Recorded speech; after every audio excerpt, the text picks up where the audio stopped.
Assalamualaikum warahmatullahi wabarakatuh. Apa kabar kalian? Semoga kalian baik-baik saja dan tetap diberikan kesehatan oleh Allah Subhanahu wa taala. Bantu channel kami dengan cara subscribe dan tekan tombol lonceng kalian. Terima kasih. Semoga kisah ini bermanfaat. Curiga suami sering pindah tidur, terbangun pukul 4, wanita ini syok suaminya tega lakukan ini. Rumah tangga pondasi awalnya adalah kepercayaan. Jika tidak ada kepercayaan, habislah cinta, sayang, apalagi setia. Kadangkala apa yang terlihat baik ternyata menyimpan rahasia mengerikan di baliknya. Pun apa yang terlihat buruk seringkali malah begitu tulus di baliknya.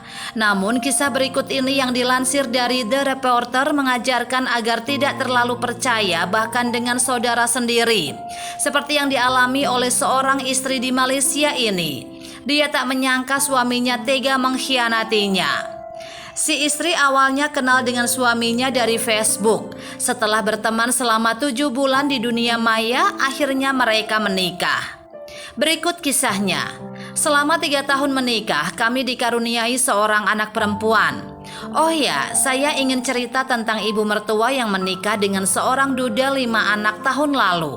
Duda atau ayah tiri suami saya memiliki anak perempuan yang usia di bawah suami. Sementara ibu mertua saya membawa 2 anak, 1 laki-laki suami saya dan 1 perempuan. Setelah menikah, kami tinggal bersama yang artinya saya dan suami, mertua dan suaminya, dan 2 orang adik suami kandung juga adik tiri. 3 tahun menikah awalnya kehidupan rumah tangga kami baik-baik saja. Suami memang terlihat begitu akrab dengan adik-adiknya. Saya suka melihat itu, ternyata suami orang yang penyayang dan peduli dengan keluarga.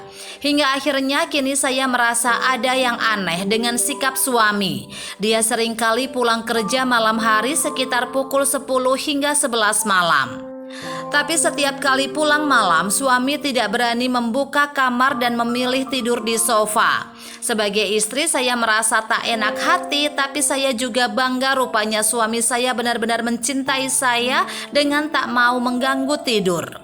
Kejadian ini seringkali berulang. Pernah suatu malam suami tak pulang semalaman. Saya khawatir ada apa-apa di jalan dan saya coba mencarinya. Saya telepon tak ada jawaban. Saya SMS juga tak dibalas. Suatu waktu saya beranikan diri keluar mencari suami yang tak pulang. Saya menelpon teman-temannya. Mereka bilang suami saya sudah pulang. Benar saja, akhirnya saya menemukan dia sedang menemani adik tirinya yang kebetulan berada di luar rumah. Suami beralasan handphonenya habis baterai dan dia terpaksa menemani adik tirinya karena itu merupakan acara pesta usai wisuda. Saya percaya dan kehidupan kami berjalan normal kembali.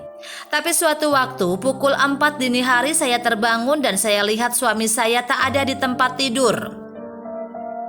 Pikir saya dia pasti tidur di sofa. Kebetulan anak saya terbangun dan saya gendong dia keluar untuk melihat suami.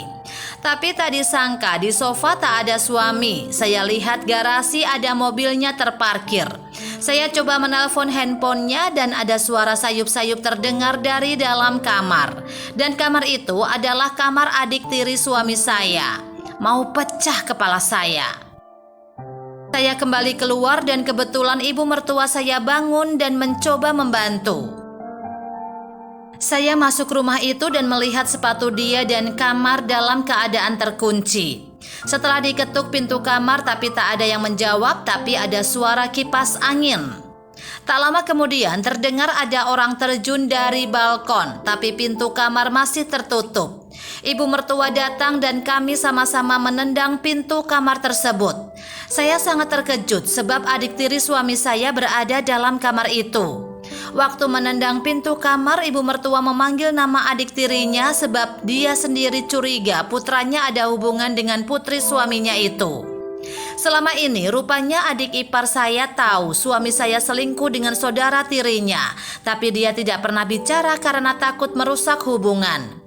Dia bilang selama ini memang mereka dekat, tapi tak disangka sampai seperti itu. Setelah melihat kenyataan itu, suami menangis dan mengaku bersalah. Dia bersujud-sujud mengatakan dia khilaf dengan adik tirinya. Tapi hati saya begitu marah. Wanita mana tak hancur menerima kenyataan ini.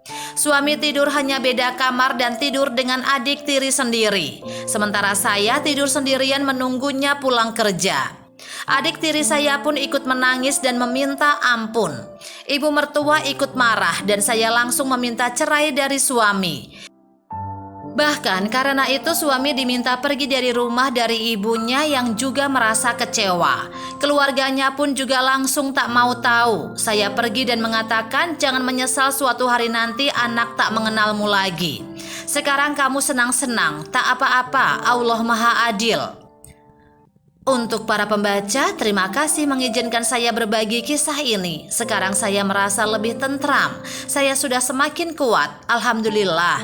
Life must go on.